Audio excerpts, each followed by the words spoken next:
தர்மசாலாவில் 100 மாணவிகள் கற்பழித்து புதைப்பு. அதிபயங்கர தகவல்.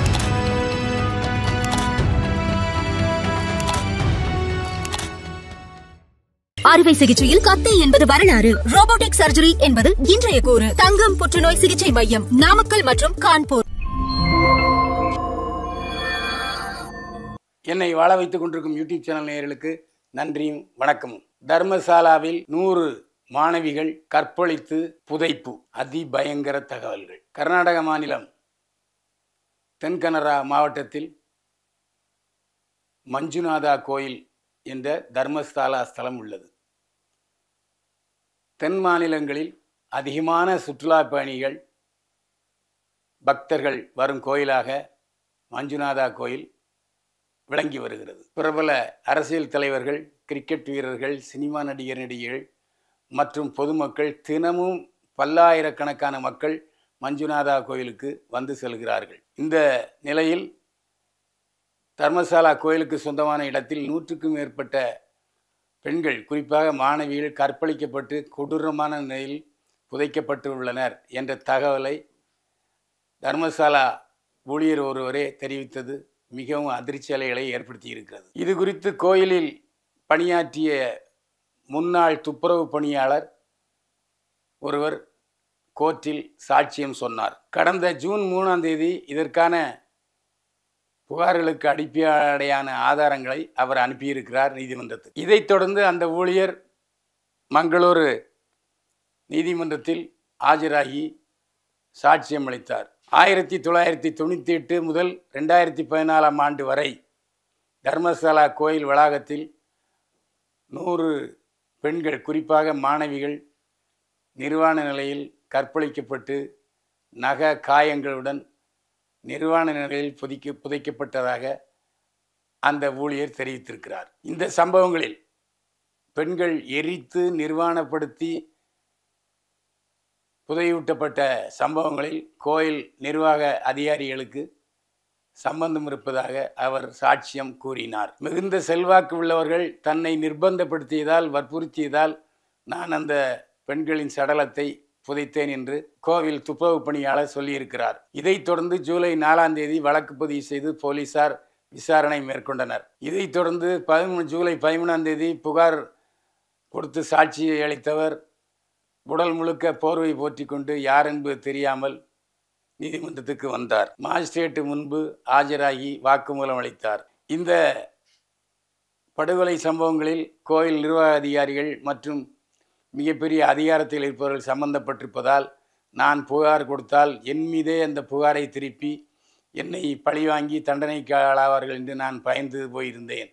அதனால் இத்தனை காலம் சொல்லாமல் இருந்தேன் என்று கோவில் ஊழியர் சாட்சியத்தில் சொன்னார். கோயில் மேற்பார்வையாளர்கள் பெண்களை பாலியல் பலாத்காரம் செய்து கற்பழித்து நிர்வாணமான நிலையில் கொலை செய்து தன்னை புதைக்க வற்புறுத்தியதாகவும் நிர்பந்தியப்படுத்தியதாகவும் அந்த கோயில் துப்புரவு பணியாளர் நீதிமன்றத்தில் சாட்சியம் அளித்தார். பிணங்களை புதைக்கும் போது அந்த நிர்வாண உடல்களில் நகைக்கீறல்கள்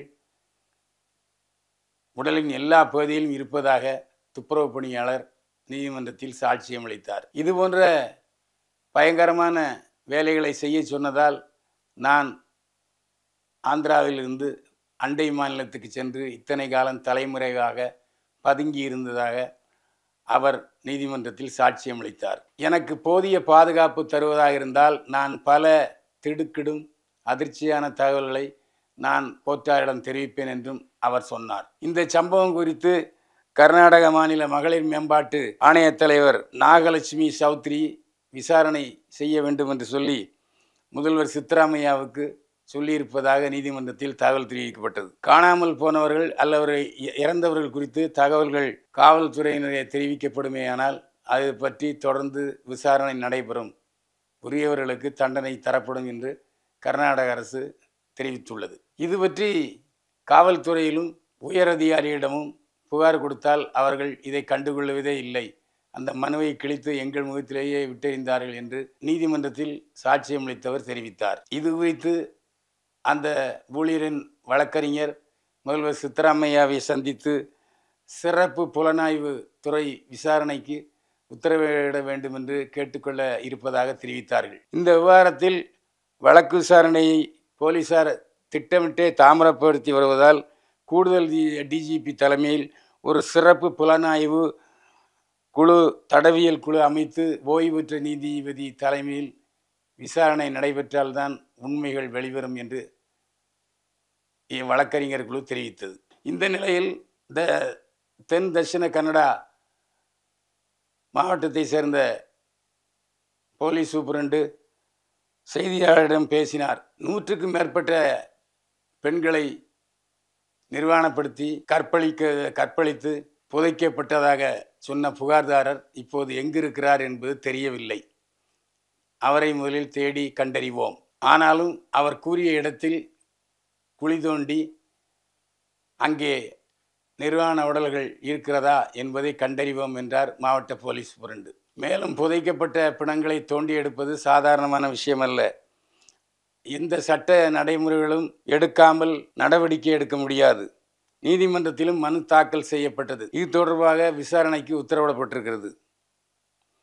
புகார்தாரர் எழுத்துப்பூர்வமாக ஒப்புதல் அளித்தால் மட்டும் அவரிடம் விசாரணை மேற்கொள்ளப்படும். நீதிமன்றத்திலும் இது குறித்து தகவல் தெரிவித்திருக்கிறோம் என்று சொன்னார் மாவட்ட போலீஸ் சூப்பரண்டு. மங்களூரிலிருந்து சுமார் 70 கிலோமீட்டர் தொலைவில் அமைந்துள்ள கோவில் தர்மசாலா. இங்கு நாள்தோறும் பல்லாயிரக்கணக்கான பக்தர்கள் வந்து செல்கிறார்கள். தற்போது தர்மசாலாவை ஜெயின் ஹெக்டே குடும்பம் நிர்வகித்து வருகிறது.